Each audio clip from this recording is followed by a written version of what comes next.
All right, so get this, sir. We're talking a huge outflow of Ethereum from exchanges, like the biggest in 2 years. Wow.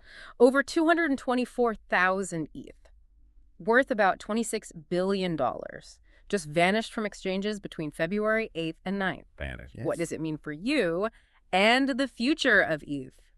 Well, that's exactly what we're diving into today. So what's the big deal about this outflow anyway? Well, it's a fascinating signal, potentially a shift from quick trades to long-term holding.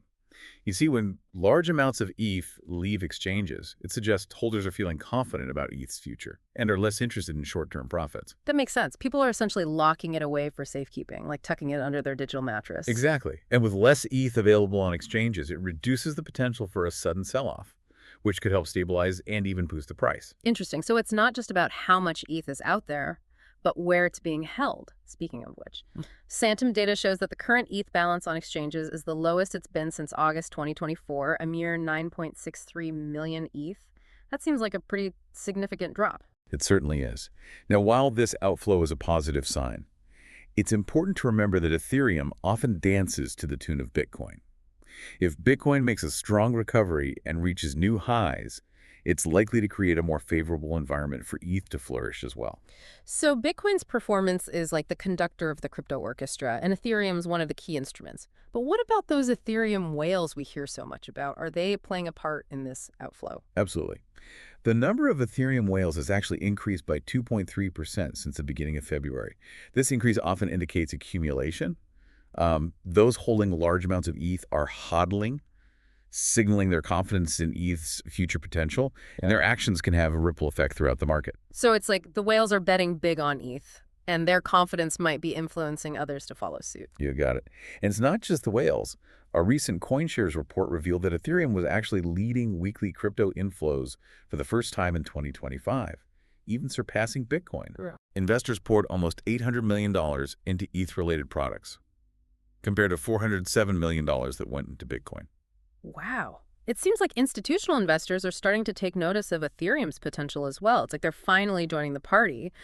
But wait, there's a twist, right? You mentioned something about hedge funds taking a different approach. Yes, while institutional interest is a positive sign, it's crucial to consider that hedge funds have been dramatically increasing their short positions on ETH. These positions have jumped by a staggering 40% in just a week, and a whopping 500% since November 2024. Whoa. That's a pretty bold move. Can you break down what a short position means, especially for those who might not be familiar with the term? Certainly. Imagine someone borrowing ETH and immediately selling it, hoping to buy it back at a lower price later to return to the lender. That's essentially what a short position is, the bet that the price of ETH will go down. These hedge funds are basically wagering that, despite all the positive signs, Ethereum's price will drop. So they're like the contrarian gamblers of the crypto world, going against the grain.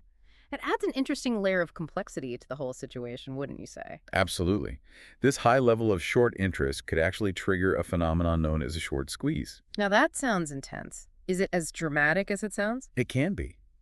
Imagine ETH's price begins to climb, possibly fueled by continued whale accumulation or positive news. As the price rises, those who shorted ETH expecting it to drop are forced to buy back ETH at a higher price to cover their losses.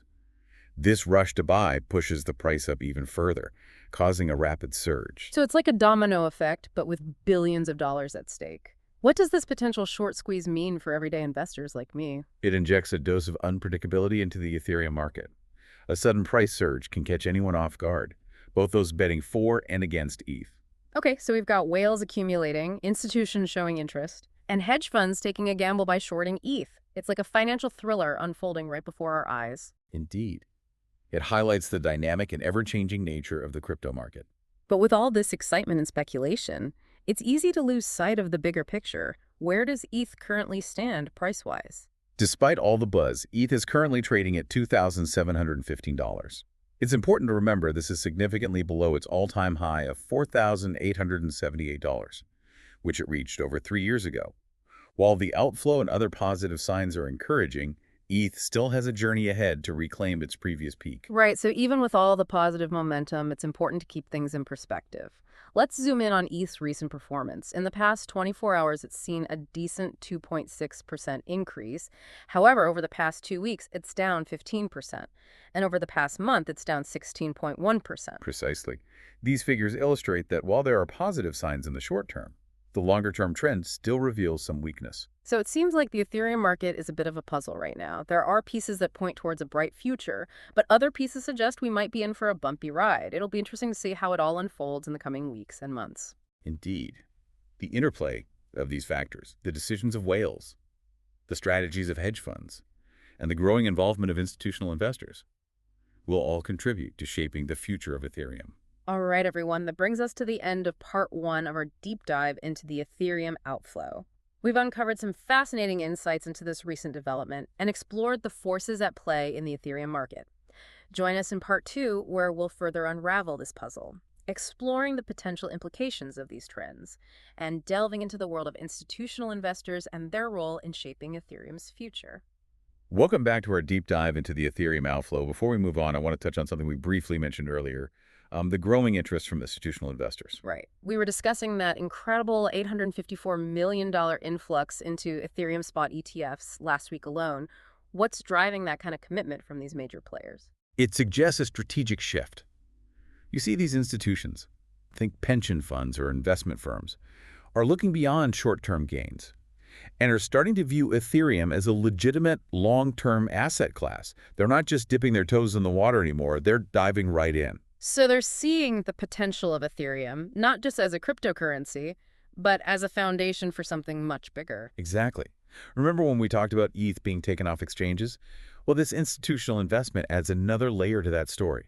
It indicates a move away from quick trading and towards strategic long-term holdings. It seems like they're betting on Ethereum's potential to disrupt and reshape entire industries. That's a great way to put it. But let's not forget the other big player in this game, Bitcoin. We can't ignore the potential impact of Bitcoin's performance on Ethereum. Right. It's like that old saying, a rising tide lifts all boats. If Bitcoin rallies, does that automatically mean Ethereum will follow suit? It's not always a direct correlation. Ethereum has its own unique strengths and use cases. That can sometimes allow it to break free from Bitcoin's influence.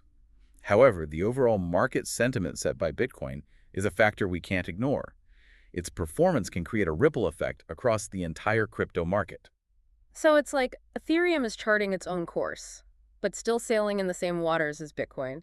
This whole situation is starting to feel like a complex ecosystem, with whales, institutions, and hedge funds all interacting and influencing each other. That's a fantastic analogy, and it highlights the unpredictable nature of the crypto market.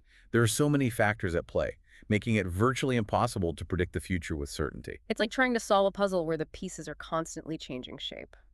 But speaking of navigating this complex landscape, what advice would you give to someone interested in getting involved with Ethereum? The key is to approach it with a curious mind and a healthy dose of caution. Do your research, understand the risks involved, and never invest more than you can afford to lose. Remember, the Ethereum market is dynamic and constantly evolving, so staying informed is crucial. So it's not just about chasing quick profits, it's about understanding the technology, the potential, and the risks involved. It's like learning a new language. You need to understand the grammar before you can write a novel. Precisely. And remember, the crypto market can be volatile. What goes up can come down just as quickly. But for those who are willing to learn, adapt, and navigate this exciting landscape, the potential rewards can be significant. That's a great point. It's not for the faint of heart, but for those who are willing to dive deep. The Ethereum market offers a world of possibilities. Exactly. The Ethereum journey is far from over. In fact, it's just beginning. And in part 3, we'll shift our focus to the broader implications of Ethereum's evolution and explore how it's poised to revolutionize the world of decentralized finance. Welcome back to the final part of our Ethereum deep dive. We've covered a lot of ground, from whale movements to institutional investments. But now I want to shift gears a bit and talk about the bigger picture. You mentioned that Ethereum is more than just a cryptocurrency, that it's a platform for innovation. What exactly does that mean for someone like me who's trying to understand the full potential of ETH? It's about the applications that can be built on Ethereum. Things like decentralized applications, or dApps, and smart contracts.